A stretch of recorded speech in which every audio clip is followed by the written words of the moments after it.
Hey guys, how you going? Hope you're all doing very well. This afternoon I'm going to be doing yet another movie review, so hopefully you find this one interesting. This movie is a horror film from Thailand, Thai language English subs, released in the year 2021, directed by Banjong Pisan Thanakon, and this film is called The Medium. So The Medium is set in the rural lands of Thailand, and you have this ancient shamanism. So a documentary crew want to go to this remote land and they want to interview one of the shamans. And it's this lady who has a rich history in this particular religion surrounding Buddhism. And she is there to look after this village. But then strange things start to happen to her niece, and they believe that she might be possessed. So they turn to this shaman in order to save the day, but then very strange things start to happen. So what's in store for everybody is something you're going to have to find out for yourself, because that's as far as I'm going with my synopsis. Now my thoughts on The Medium.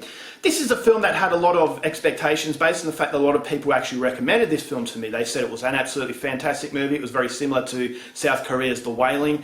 In fact, The Wailing, it was actually on the cover of this film as the producers. And it's not actually the creators that actually made this film, but they actually produced this movie. And so that is a draw card, but it's actually quite a tricky draw card because you might actually think it's the same director, Hong Ji-na, but it's not.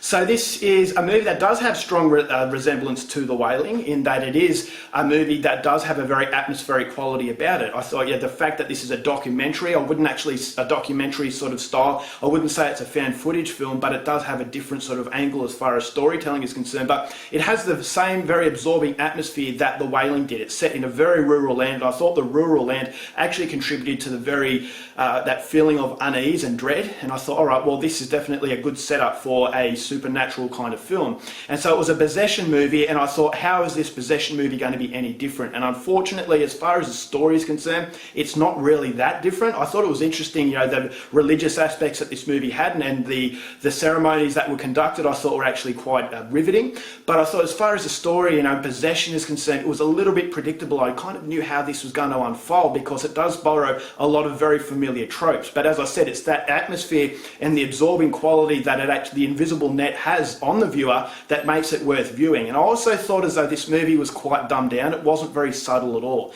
which is ultimately another issue I had. But I will say that the acting was quite decent, especially from the young actress who played the niece. I thought when she actually goes down that dark tunnel, I thought, she was actually quite spooky. And some of the set pieces were actually quite unnerving. And so the cinematography does a really good job at actually telling a story, and it was very competent as far as the production is concerned. There is a lot of music that cues when you should be feeling scared, again, which is the reason why I felt as though it could have used a little bit more subtlety. But overall, as far as horror films are concerned, it's definitely not the worst horror film out there. There is enough interesting aspects to this movie to make it worth watching. But unfortunately, as I said, there was a lot of elements to this movie that I thought really didn't work, and the fact that it wasn't very subtle is definitely its downfall. It has to dumb everything down. So for example, they're interviewing this woman and she says, oh, my niece is acting weird, and then it'll cut to the niece's behaviour, and the niece's behaviour is over the top, so it's obvious that something is wrong. It's not leaving it up to your interpretation where you're thinking, oh, well, is that a sign of a sickness or sign of something else? There is no doubt in the mind, so it's cut and dry, and so it's telling you this is what's happening.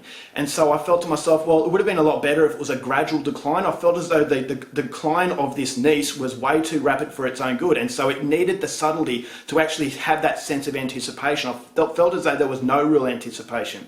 And so everything is dumbed down for you, and it's spelling it out for you, and that's something that I really didn't like. And so the majority of this movie I thought was going through the motions, in that, yes, the atmosphere was very absorbing, but can only absorb you for long enough before you start wanting a little bit more. And unfortunately, there's a lot of generic qualities in the way this movie is told. But I will say the last quarter of this movie is fantastic. The ride at the end I thought was actually quite bloody, and it was actually quite spooky. And so I will say that the last quarter of the movie actually saved it and prevented it from being a very forgettable film. But overall, I don't feel as though The Medium really matched the hype. I think it's definitely a case of hype being the enemy of this film. I thought, okay, it's decent, but it's certainly not right up there with films like The Wailing, because it just doesn't have that strong sense of anticipation. Everything I felt was a little bit impatient. And so it needed a bit more subtlety. It needed a little bit more of a gradual decline. instead of being too abrupt. I felt as though there were pieces that were missing in that descent into hell, where it would have been a lot better if it just drawn it out a little bit. And this movie goes for over 2 hours, and so that's more than enough time to have that gradual descent, but it just doesn't want to do that. And I thought there's a lot of random sort of aspects thrown into the film to actually make it that 2 hour length. And so if the runtime was used a little bit better, I thought it could have been a lot more frightening, because I just felt as though there was a lot in there that's kind of flogging you over the head instead of just lightly tapping you on the shoulder. So it's a spooky film, don't get me wrong, but it's not a movie I would go out there and see straight away, and it's definitely not a movie that lived up to my expectations. So overall, for the medium, going to give this one 2.5 stars. There are some really impressive qualities that make it worth seeing. Alright guys, that's it for my review. Hope you enjoyed it. Till next time, keep watching movies, and I'll see you later.